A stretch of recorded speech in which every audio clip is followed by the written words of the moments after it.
अस्सलाम वालेकुम मेरे अजीज़ों क़ारिब, मेरे अजीज़ों, मैं फ़ी प्यारे पाकिस्तान के सिटी ऑफ लव लाहौर से। और सुबह का वक्त है, मैं वॉक कर रहा हूँ लानस गार्डन में। दोस्तों, आज जो कहानी मैं आपको सुना रहा हूँ उससे पहले मैं आपको ये बताना चाहूँगा कि बसा औक़ात हमें जो आसाइशें मिली होती हैं, जो सहूलतें हमारे पास होती हैं और जो अल्लाह की नेमतें हमारे इर्द गिर्द होती हैं, हम उस पर शाकिर नहीं होते और खूब से खूब तर की तलाश के अंदर रहते हैं, जिसकी वजह से बसा औक़ात हमें बहुत नुकसान हो जाता है।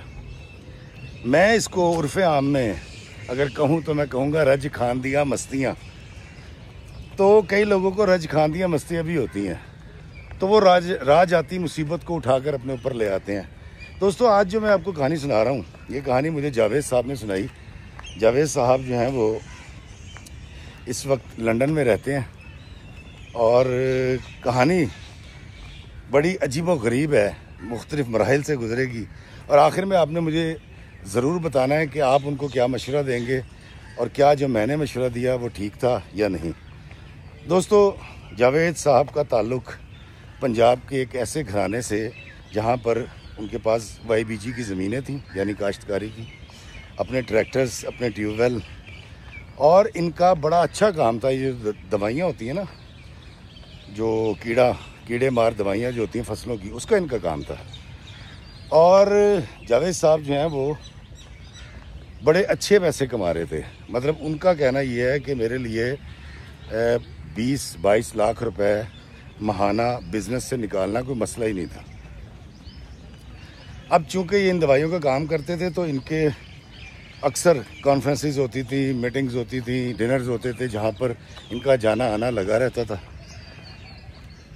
वहाँ पर इनकी मुलाकात हुई एक साहब से जो बरतानिया से आए हुए थे और उस कॉन्फ्रेंस को अटेंड करने के लिए इनकी उनसे बात हुई। इन्होंने उससे पूछा, जी कि मैं अगर UK जाना चाहूँ तो कैसे होगा?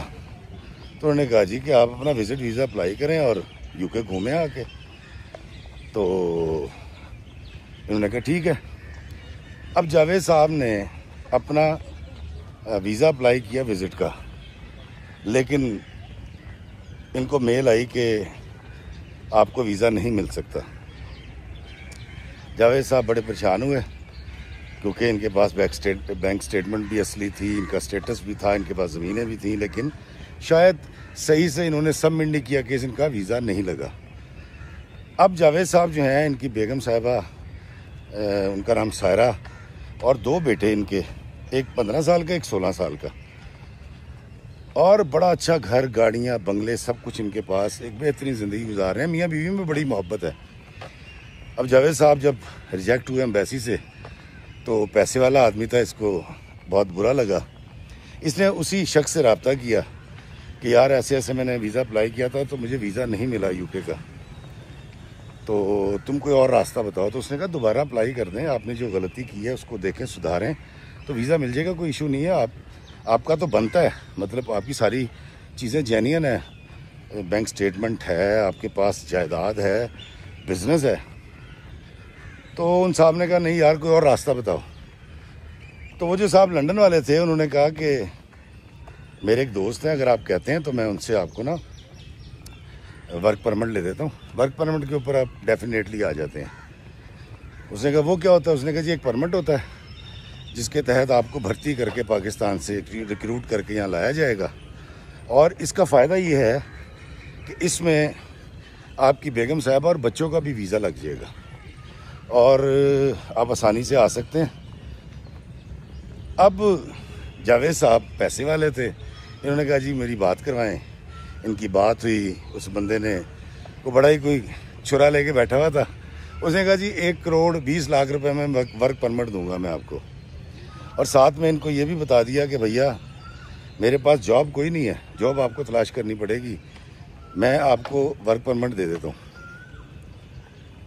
अब पैसे वाला आदमी था, इसने अपनी बीवी से बात की कि हम इसी तरह वर्क परमिट पे जाएंगे सारे। तो बीवी ने कहा कि नहीं, हमें नहीं जाना चाहिए, यहाँ पर आपके घर वाले हैं, मेरे घर वाले हैं, हमारे माँ बाप हैं, बेहतरीन ज़िंदगी गुजर रही है, बच्चों की स्टडी चल रही है। हम क्यों जाएं वहाँ? तो क्योंकि इन साहब को शौक था और ये कुछ दोस्तों को कह भी चुके थे। उन पैसे वाला बंदा सी, लोगों ने दस चुके सी जी मैं यूके चलना। तो इसने बड़ी मुश्किल से और प्रेशराइज करके बीवी को मनाया। जावेद साहब, उनकी बेगम साहिबा सायरा और दोनों बच्चों को लेकर ये लोग यूके चले गए। वर्क परमिट पर ये यूके गए। तकरीबन 2.5 साल पहले की बात है आज से। जावेद साहब बताते हैं कि जी मैं वहाँ गया, वहाँ जाकर मुझे अंदाज़ा होना शुरू हुआ वहाँ की तकलीफ़ों का कि घर लेना, पहले हमने महंगा घर लिया था, वो हमें मिला था कोई 1400 पाउंड पे, क्योंकि इनका ख्याल था कि हमारे पास 3 कमरे होने चाहिए। फिर इनको जब समझ आई तो फिर इन्होंने वही काम किया कि 2-4 महीने के बाद एक ऐसा घर लिया जिसका किराया 800, 900, 1000 के करीब, और एक कमरा और एक बेड और इस तरह जिस तरह यूके में होते हैं। अच्छा, अब ये जो पैसे हैं ये वो खर्च रहे थे जो पैसे ये पाकिस्तान से लेकर गए हुए थे। ये जाते हुए 10,000 पाउंड लेकर गए थे, 10,000 या 8,000 जितने भी, और वैसे भी अमीर आदमी थे, इनके लिए पैसों का कोई प्रॉब्लम नहीं था। वहाँ जाकर इन्होंने रहना शुरू कर दिया। अब बच्चे वहाँ एडजस्ट नहीं हो रहे, बेगम वहाँ एडजस्ट नहीं हो रही, तो इनकी बेगम ने 2 महीने बाद ही कहना शुरू कर दिया कि सुने आपका शौक़ पूरा हो गया, अब यूके आ गए, चलें वापस चलते हैं। मैंने कहा नहीं जी नहीं, मैं तो वापस नहीं जाऊंगा, हम यहीं एडजस्ट होंगे। अब ये साहब 2-2.5 महीने पहले नौकरी ढूंढते रहे। अब एक ऐसा आदमी था जो पैसे वाला था और पैसे की फरामानी थी, अब नौकरी ढूंढ रहे हैं। अब नौकरी जो मिले वो इनको, क्योंकि काम कुम तो कोई आता नहीं था, तो इनको नौकरी जो ऑफ़र हुई वो ऑफ़र हुई सिक्योरिटी की या वो जो डिलीवरी की। अब वो काम ये करने के लिए तैयार नहीं थे। अब जावेद साहब फंसे रहे। इन्होंने बड़ी मुश्किल से पहले 6-7 महीने तो काम ही कोई नहीं किया, तो जो पैसे थे पहले वो खर्च किए, फिर पाकिस्तान से पैसे आ जाते थे क्योंकि यहाँ बिजनेस तो इनका चल रहा था।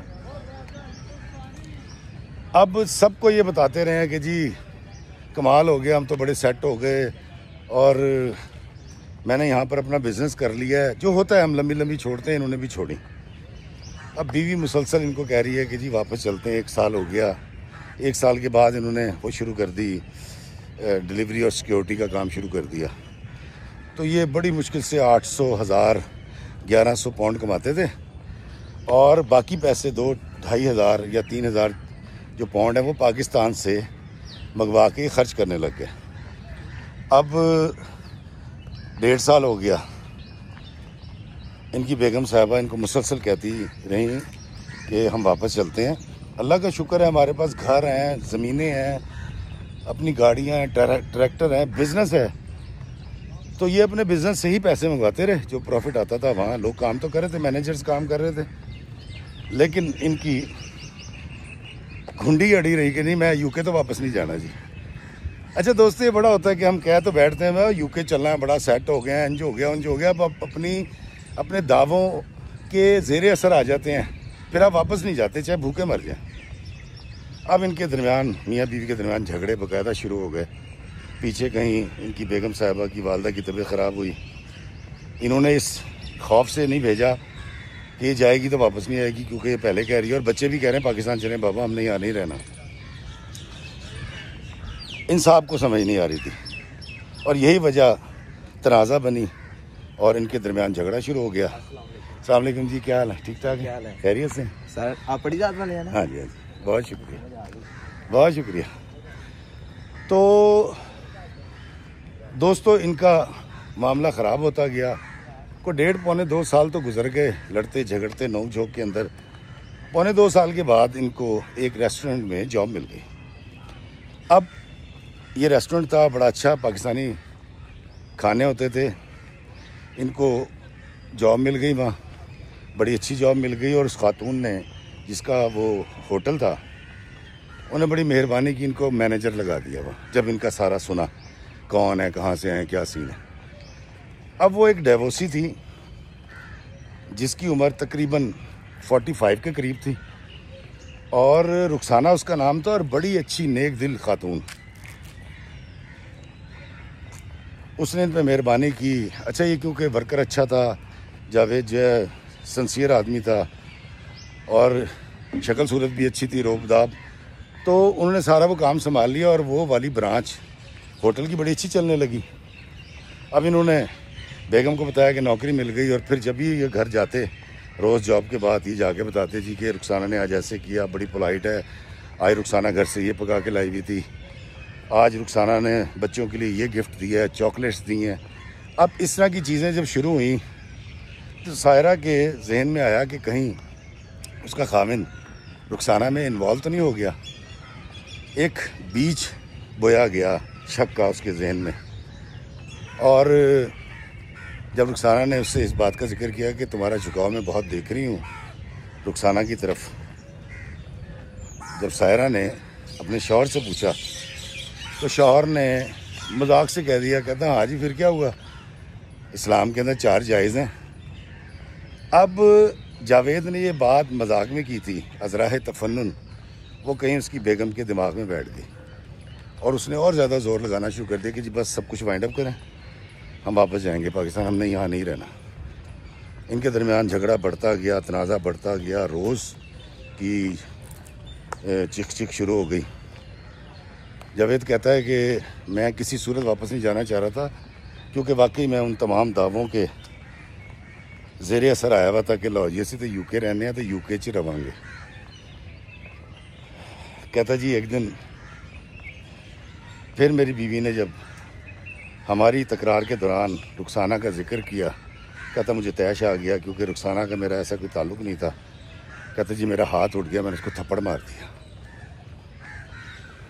कहता मैं घर से बाहर चला गया, रात को वापस आया, मेरी बेगम जाग रही थी, मैंने हाथ जोड़ के उससे माफ़ी मांगी कि यार सॉरी, मैं जज्बात में आ गया था, क्योंकि परेशान हूँ, 2 साल हो गए हैं, अब आके कोई बेहतर नौकरी मिली है और नज़र आ रहा है कि मैं कुछ कमा लूँगा, तुमने मुझसे बहस की तो बस दिमाग घूम गया था, मुझे माफ़ कर दो, और मेरा हाथ उठ गया था तुम पे। कहता उस वक्त रुखसाना चुप कर गई और 5-6 दिन बड़े अच्छे गुजरे। उसने रुखसाना नहीं, सायरा उस दिन चुप कर गई और 5-6 दिन बड़े आराम से गुजर गए। कहते एक दिन मैं रात को देर से घर आया हूँ जॉब से, और आके देखा दरवाज़ा खुला हुआ था। कमरे में गया, कमरा खाली, पूरा घर देख लिया, ना बच्चे थे और ना ही सायरा थी। दोस्तों जावेद बहुत परेशान हुआ। वो जहाँ जहाँ बेगम को, बच्चों को तलाश कर सकता था उसने किया, पता किया, और रात के वक्त उसकी जो मोहल्ले में सहेलियाँ बन चुकी थी लंदन में, वहाँ भी पता किया तो वहाँ उसकी बीवी और बच्चे नहीं थे। सख्त परेशान हुआ, पाकिस्तान रब्ता नहीं कर सकता था, क्योंकि अभी इसको सिचुएशन समझ भी नहीं आ रही थी कि हुआ क्या है। कहता जी रात को कोई 2:30-3 बजे के करीब ना मेरे बेटे ने स्टेटस लगाया कि दोहा एयरपोर्ट। कहता वहाँ से मुझे समझ आई, क्योंकि जब मैं इनके नंबरों पे कॉल कर रहा था बच्चों के और बीवी के, वो भी नहीं मिल रहे थे। वो कैसे मिलते, वो तो मतलब आउट ऑफ कंट्री जा चुके थे। कहता मोबाइल बंद थे। कहता जब उन्हें स्टेटस लगाया है तो मैंने फौरी तौर पे उसको ऑडियो मैसेज भेजा बेटे को, वालेकुम अस्सलाम, कि बेटा आप कहाँ हो। तो मेरी बीवी का ऑडियो मैसेज आता है मेरे बेटे के मोबाइल से, क्योंकि यकीनन इंटरनेट कनेक्ट हो गया होगा ना दोहा एयरपोर्ट पे।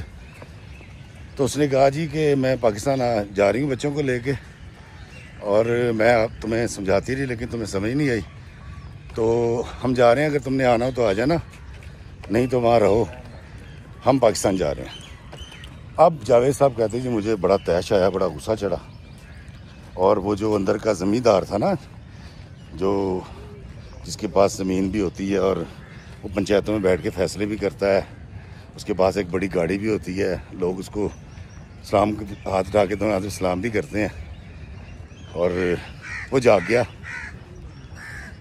उसने उसको मैसेज भेजा कि तेरी ऐसी की तैसी, तेरी जुर्रत कैसे हुई ये हरकत करने की, मुझसे पूछे बगैर तू कैसे जा सकती है, और बहुत बोला।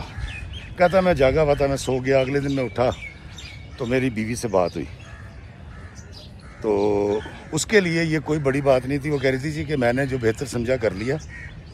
उसने अपने माँ बाप से पैसे मंगवाए, टिकटें करवाई और बच्चों को लेके पाकिस्तान चली गई। अब जावेद कहता जी मैंने उसको कहा कि तूने ये ज़्यादती की है, एक्सेस की है, तजावुज़ की है अपने इख्तियारात से, तू इसकी माफ़ी मांग। तो उसने कहा मैं तो नहीं माफ़ी मांगूंगी, मैं तो ये कह रही थी वापस चल, तो नहीं चलने को राज़ी था, मैं वापस आ गई और मैं वहाँ नहीं रह सकती, मेरे बच्चे यहीं रहेंगे, मैं अपनों में रहूँगी, तूने वहाँ रहना तो रह। अब इनका फड्डा ज़ोर पकड़ गया। जावेद साहब उसको इंसिस्ट कर रहे थे कि तू वापस आ, मैं टिकट भेजता हूँ। जावेद कहता जी मैंने 2 बार टिकट्स करवाए, मेरी बीवी ने वहाँ से फ्लाई नहीं किया, उसके माँ बाप से बात की, उसके भाइयों को बीच में डाला, वो कहें जी कि जी आप जाने, आपकी बेगम जाने, हम क्या कर सकते हैं, वो वहाँ नहीं रहना चाहती, आप पाकिस्तान नहीं आना चाहते, तो अब ये आप दोनों आपस में फ़ैसला करें। अब जब इनका फटा बहुत बड़ा और बहुत बहस हो गई एक दिन फ़ोन के ऊपर जावेद की अपनी बेगम सायरा के साथ, तो सायरा ने कहा कि तुम्हें मेरी ज़रूरत क्या है, तुम्हारे पास वो है तो सी रुखसाना, अब जिसकी खातिर तुम वहाँ टिके हुए हो तो वहीं रहो। अब ये वो वाली बात थी जो ट्रिगर कर गई और बड़ा गुस्सा आ गया उसको, जावेद को। उसने कहा तुम मुझे ऐसा समझती हो, तुमने मुझे गिरा हुआ समझा हुआ, एक अच्छी खातून है जो मुझसे अच्छा बिहेव करती है, मैं उसके बाद जॉब करता हूँ, इससे ज़्यादा कुछ नहीं, और तुमने क्या बकवास कर दी। अब शौहर को इस बात पे शदीद गुस्सा आया और उसने फ़ोन काट दिया। इस बात के ऊपर जितनी बार बाद में फ़ोन पे बात हुई, इनकी खूब लड़ाई हुई, खूब फटा हुआ, इधर से ये उसको उल्टा सीधा कहे बीवी को, उधर से बेगम साहबा जो है वो उल्टा सीधा कह रही थी शौहर को। अब ये कहता है जब मैं जॉब पे जाता था और रुखसाना का वही बेहतरीन अंदाज़, बड़े अच्छे कपड़े पहनती थी, बड़ा अच्छा मेकअप होता था उसका और बड़े अच्छे लहजे में उसने बात करनी। कहता कि मेरी बीवी ने जब मुझे कहा था ना कि तुम जिसके पीछे लगे हो उस बुढ़िया के और फलां, अब उसी के पास रहो, कहता मुझे रुखसाना अच्छी लगने लगी। और कहता मुझे नहीं पता, मैंने एक बार भी दानिस्ता कोशिश नहीं की, लेकिन मेरी नज़र बार बार जब मैं काउंटर पे खड़ा होता था और वो कोई काम कर रही होती थी या अपने कमरे में होती थी, तो मेरी नज़र बार बार उस पर जा रही थी, रुखसाना पे, और शायद रुखसाना भी मुझे देख रही थी। तो एक दिन कहता रुखसाना ने बड़े आराम से मुझे बिठाया अपने ऑफिस में और उसने कहा कि जावेद तुम्हारा क्या इशू है, तुम्हारी बेगम साहिबा क्यों चली गई। तो कहता जी कि मैंने उसको बताया कि ऐसे ऐसे हुआ था और आपके पास जॉब करने पर मेरी बीवी को बड़ा एतराज़ था और वो बच्चे लेकर चली गई। तो रुखसाना ने कहा कि देखो मेरे दिल में तो तुम्हारे लिए कोई ऐसी बात नहीं है, लेकिन मैं तुम्हारी बड़ी कदर करती हूँ और तुम एक अच्छे वर्कर हो, एक अच्छे इंसान हो, सुलझे हुए हो, इसलिए मुझे ज़्यादा पसंद हो, इससे ज़्यादा कुछ नहीं है। तुम्हारी बीवी को ये बात समझ लेनी चाहिए। कहता जी मैंने नंबर मिलाया बीवी से, रुखसाना की बात करा दी। रुखसाना ने जब उससे सारी बातें की तो सामने से मेरी बीवी ने उसको अब्यूज़ किया, बहुत बुरा भला कहा और घटिया तरीन बातें की। उसे कहा कि ये घर जो हमारा बर्बाद हो रहा है तेरी वजह से हो रहा है और तू है ही बुरी औरत, और तुझे जो पहले भी तलाक हुई है वो इसी वजह से हुई होगी, तेरे किरदार की वजह से। कहता फ़ोन बंद किया। रुखसाना तो बड़ा रोई। उसने कहा कि मिस्टर जावेद तुम्हारी बीवी तो बहुत गुस्से वाली है और उसने मुझे ये कहा है, तो मैं तो बड़ा तकलीफ़ में हूँ, रोने लगी रुखसाना। कहता मैंने उसको चुप कराया। उसके बाद आई डोंट नो रुखसाना का और मेरा दिल बदला है और 15 दिन के अंदर हम दोनों में शदीद मोहब्बत पैदा हो गई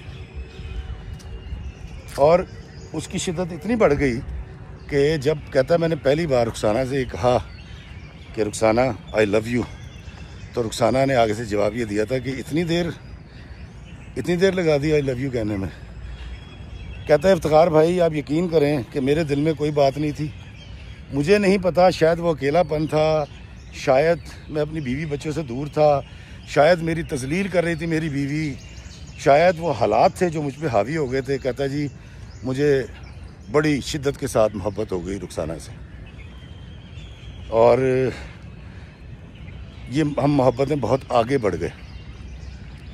कहता मैंने पाकिस्तान फ़ोन नहीं किया 2 महीने, पाकिस्तान से मेरी बीवी ने मुझसे रब्ता नहीं किया 2 महीने, और 2 महीने के बाद कहता कि एक तरफ मेरे और रुखसाना के ताल्लुकात में बड़ी गर्मजोशी पैदा हो गई, शिद्दत पैदा हो गई।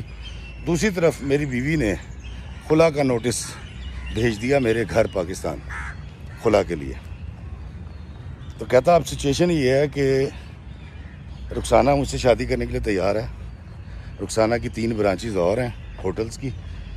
मुझे उसकी परवाह नहीं है क्योंकि उससे ज़्यादा पैसा पाकिस्तान में मेरे पास है, ज़मीनें हैं। लेकिन मैंने सोचा कि इफ्तिखार भाई से एक बार मैं डिस्कस कर लूँ जो मैं करने जा रहा हूँ। मैंने कहा भाई आपकी सारी कहानी सुनी, अब आप बताएं आप करने के जा रहे हैं। तो उसने कहा जी मैं करने ही जा रहा हूँ कि बजाय इसके कि मैं खुला के और नोटिस का इंतज़ार करूँ, मैं सोचता हूँ कि अपनी बीवी को तलाक दे दूँ, सायरा को, और रुखसाना से शादी कर लूँ जिससे मैं मोहब्बत करता हूँ। तो आप बताएं मैं क्या करूँ। दोस्तों मैंने जावेद से कहा कि जावेद, वो शेर याद आ गया कि अपनी मट्टी पे ही चलने का सलीका सीखो, संगे मरमर पे चलोगे तो फिसल जाओगे। मैंने कहा तुम्हारा कितना ताल्लुक़ है रुखसाना के साथ? कहता जी 17 महीने का। मैंने कहा 17 साल की शादी है तुम्हारी सायरा के साथ, 2 बेटे हैं, तुम्हारी रिश्तेदार है और सारे ख़ानदान की पसंद से तुम्हारी शादी की गई थी। एक ताल्लुक़ वैसे भी मैंने कहा इंसान सोचे कि जो 16, 17, 17, 18 साल पुराना हो उसको तोड़ के वैसे ही एक ताल्लुक़ बनाना और फिर उसमें से वफ़ा तलाश करनी, मोहब्बत तलाश करनी बेवकूफ़ी नहीं है कि जबकि वफ़ा और मोहब्बत पहले से पहली बीवी में मौजूद है। कहता इफ्तिखार साहब आप ठीक कह रहे हैं, लेकिन इस दिल का क्या करूं? मैं कहा केड़ा दिल? मैं कहा ये दिल जो 17 महीने पहले धड़का है। 17 साल से तेरी खिदमत कर रही है तेरी बीवी यार। और ठीक है उसने शक किया, मैं मानता हूँ कि उसके शक ने तुझे धकेला उस औरत की तरफ, दूसरी औरत की तरफ। और औरतें होती हैं, उसकी वजह यह है कि ये जो औरत शक करती है या बहुत ज़्यादा पॉजेसिव हो जाती है, दरअसल वो अपने शौहर से प्यार करती है, मोहब्बत करती है। उसकी मोहब्बत का ये अंदाज़ होता है। तो वो ज़रा एक्सेस कर गई जो तुझसे बर्दाश्त नहीं हुई है। लेकिन मेरी जान, सायरा को छोड़ने का सोचना भी नहीं। रुखसाना का दिल तोड़ देना कोई बात नहीं, रुखसाना को और बहुत मिल जाएंगे, पैसे वाली है, अल्लाह उसके दिल में और गुंजाइश पैदा कर देगा। लेकिन तूने रुखसाना से शादी नहीं करनी, तूने वापस आना है और अपनी बीवी को हाथ जोड़ के उसके पैर पकड़ के उसको मनाना है और उसी ज़िंदगी को वहीं से दोबारा जोड़ना। कलाबा जोड़ना होता है ना, कलाबा जोड़ना दोस्तों ये कहते हैं जब धागा बन रहा होता है ना, तो वो धागा जब टूट जाता है तो फिर उस्ताद कहता है ओए छोटे कलाबा जोड़ी। तो वो 2 धागों के सिरों को मिल के जो आप गिरा लगाते हैं, फिर कपड़ा धागा बनना शुरू हो जाता है और कपड़ा बुना जाता है उससे, उसको कलाबा कहते हैं। तो मैंने कहा यार ये कलाबा वापस वहीं जोड़ो जहाँ से टूटा था और अपनी ज़िंदगी को पाकिस्तान में जाके, पाकिस्तान में रह के दोबारा से वहीं से शुरू करो जहाँ से तुमने इसमें बिगाड़ पैदा किया था। उसने कहा जी इस दिल का क्या करूँ? मैं कहा दुरफेटे मुँह केड़ा दिल? एक ख्वाहिश पैदा हुई है रुखसाना से शादी की, उस एक ख्वाहिश को कत्ल करना है, उसके फन के ऊपर पैर रखना है और आगे गुजर जाना है।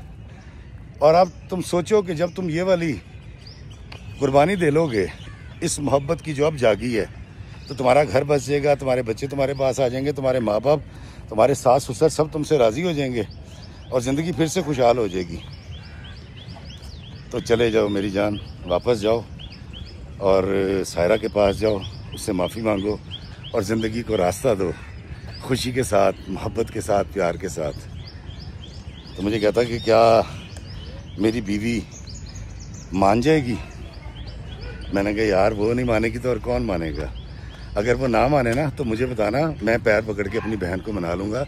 लेकिन वीरे वापस जा, पिंडा नूं मूँह कर जा ते ए शहर छड़ दे लंडन ते खुशियां वल टुर जा।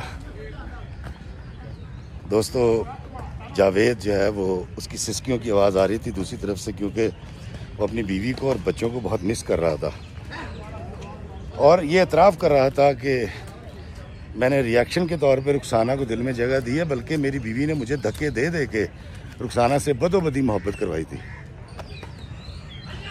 अब मुझे नहीं पता कि जावेद क्या करेगा, लेकिन आपने अपने कमेंट्स में ज़रूर बताना है ताकि जावेद ये वीडियो देखे और पढ़े कि क्या मैंने जावेद को सही मशवरा दिया या गलत।